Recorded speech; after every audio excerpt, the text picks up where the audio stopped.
Hello students, today we are going to see three-phase full converter on PSIM software.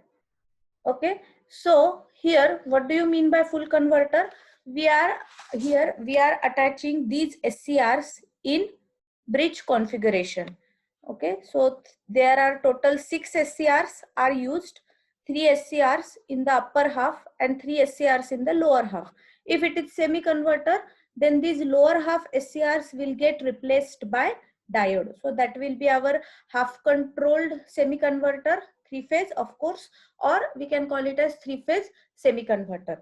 Okay, so this is 3 phases A, B, C that we are considering. We are taking load from delta star.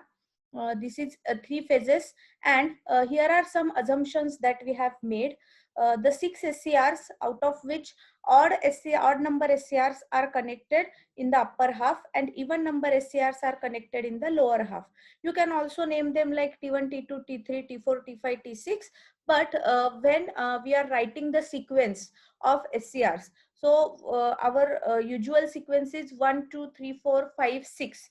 So with this type of numbering system to the SCRs, it gets quite easy. So T1, T3, T5, odd number SCRs are placed in the upper half and even number SCRs are placed in the lower half. So here T4, T6, T2. Okay, so you can you have to remember this particular type of numbering system for the SCRs. Here load can be either resistive or inductive. We are going to see both the waveforms for 0 degree alpha.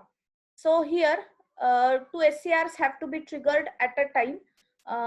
So firing interval should be 60 degree. Okay, so 2 SCRs, when one suppose this T1 is conducting starts conducting at 0 degree, then T2 should start conducting at 60 degree. T3 should start conducting at 120 degree. T4 240 degree. T5 300 degrees, and this T6 360 degrees. Okay, so this is our sequence. On the firing of each SCR, that pattern should be accumulated, and at a time 2 SCRs are going to conduct. So in a pair at a time 2 SCRs are going to conduct, and most important point, individual SCR is going to conduct for 120 degree. That means T1 is going to conduct for 120. Similarly, T2, T3, T4, all the SCRs, they are going to conduct for 120 degree. But as a pair with adjacent SCRs, they are going to conduct for 60 degrees each.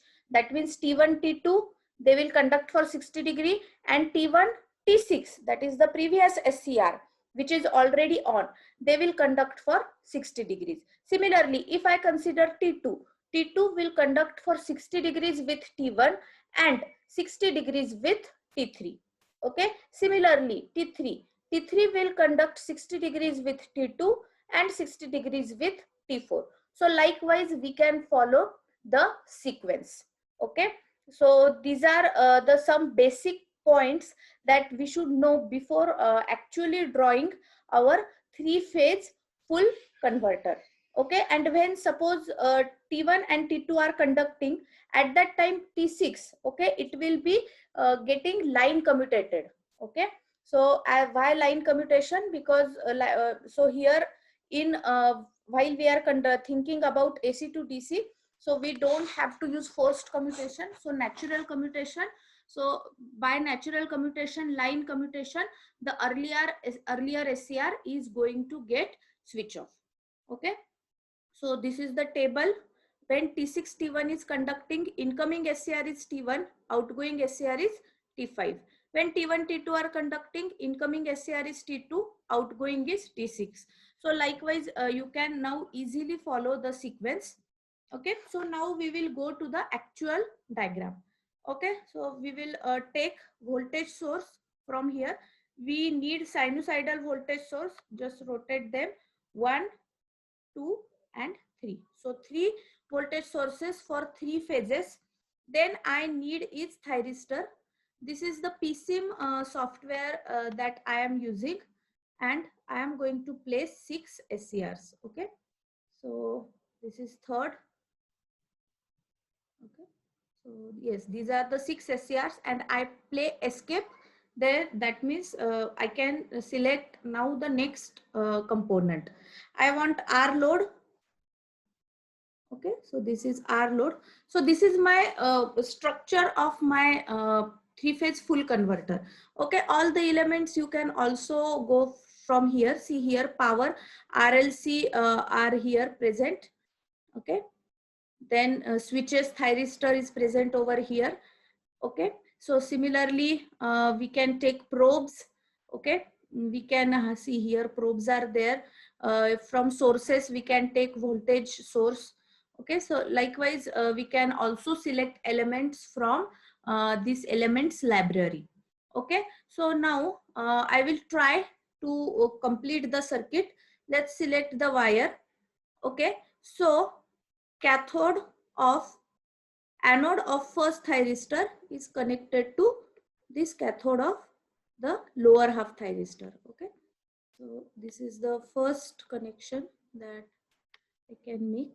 Okay, here see symmetry is very important. Then this is A phase, this is B phase, and this is our C phase. Okay, then next is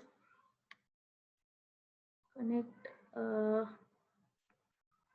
this terminus. Okay, and here also, and then it is simply connected to the load. Okay, I can also I have to take the gate signal to rotate,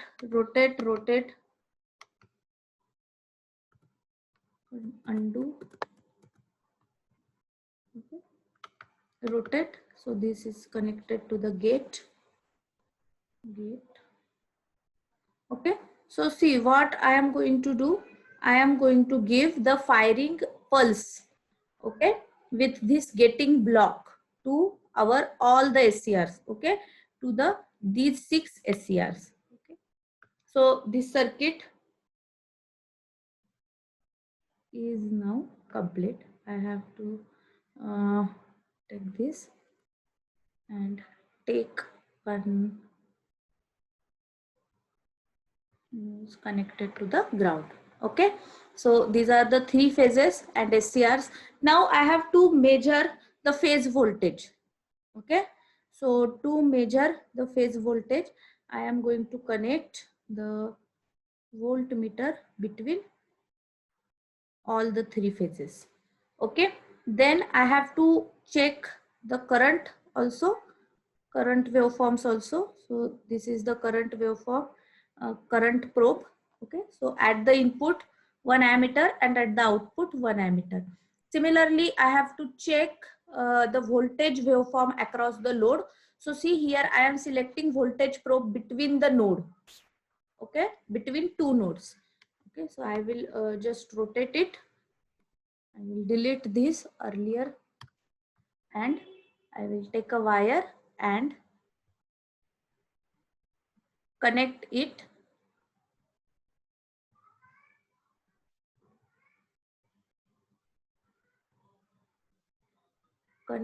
across the load. Okay, so now just name them. Okay, this is Vs, that is my voltage source. Okay, which is 415 volts and 50 hertz. Okay, by ticking this you can display them. Okay, then this is first thyristor, thyristor 1. Similarly, this is thyristor number 3.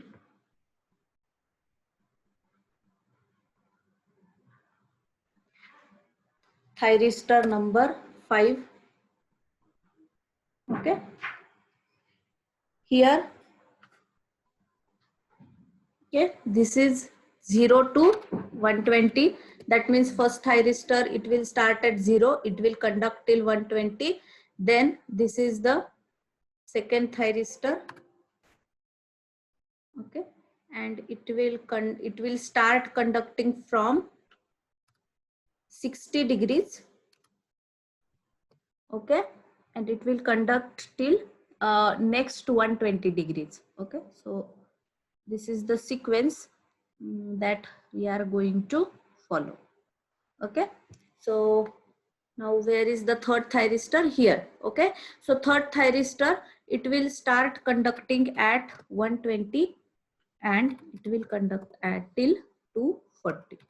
Okay, 120 and it will conduct till 240. Okay, so likewise we can give the firing pulses to the signal. Okay, so this is our actual signal. Okay, actual circuit. Here everything is same, just I have added this gating signals. Okay, so T1, T3, T5, T2, T6, T4. Okay, so this is, we will first calculate it for R load. So I have to delete L, select it and delete, then take wire and connect. Okay, so now I will check the voltage waveform. Okay, first I have to see the input voltage waveform, phase voltages.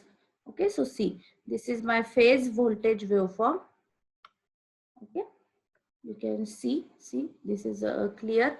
Then I will add input current. Okay, then we are adding screen. Okay, then I will add load voltage. Okay, and I will add load current. Okay, so see, these are the four waveforms that we have to add, as this is simple R load and at 0 degree V and I are in phase, and this is continuous conduction mode. So okay, so for 0 degree we all the circuit that we have made is correct, and I have got the similar waveforms. Okay, so now these are the waveforms. Okay, these are for R loads. Now let us just go back to our circuit and add inductor, rotate and insert. I have to delete this wire, otherwise it will show error. Okay, so this is my L inductor value. As we know, for continuous conduction mode we have to keep inductor value low, so I am keeping it as 50 millihenry. Okay, so this is the value. So let us just run. Okay, so we will check load voltage. So see, it is same just like R load. Okay, when we are talking about R and RL load. So for 0 degree, 0 alpha value, that is equal. Okay, the waveforms are equal. You can similarly go and check, prepare the circuit and check the values for again different values of alpha. Okay, here again one assumption is made that when I am talking about omega t, so when omega t is 30, the alpha value is 0. Okay, so this is one assumption that I forgot to mention. So don't get confused here. Here I am talking about 0 alpha. Okay, this gate signal value has nothing to do with our omega t value. Okay, so when I am I will show you here. Okay, I will run the circuit and I want to add this input voltage waveform. Okay. Okay, so when I am getting line voltages, okay, line voltage waveform. So when there are crossover points, and at the first crossover point, I am going to consider it as 30 degree, that is omega t, but actually that will be 0° alpha value. So you can see here, this diagram I have taken from Khanchandani book, MD Singh and Khanchandani book. Okay, so here you can see line voltage waveform. So here these are the crossover points that they have drawn, okay, dropped it till here. So this point, this is exactly omega t is equals to 30, but what we are considering this as our alpha equals to 0. That is why the certain variation is there when we are running the our waveform. Okay, so when I am running it and I want to check the waveform, so this particular thing, it is just because that. Okay, so I hope it is clear. So this is the our circuit for three phase full converter.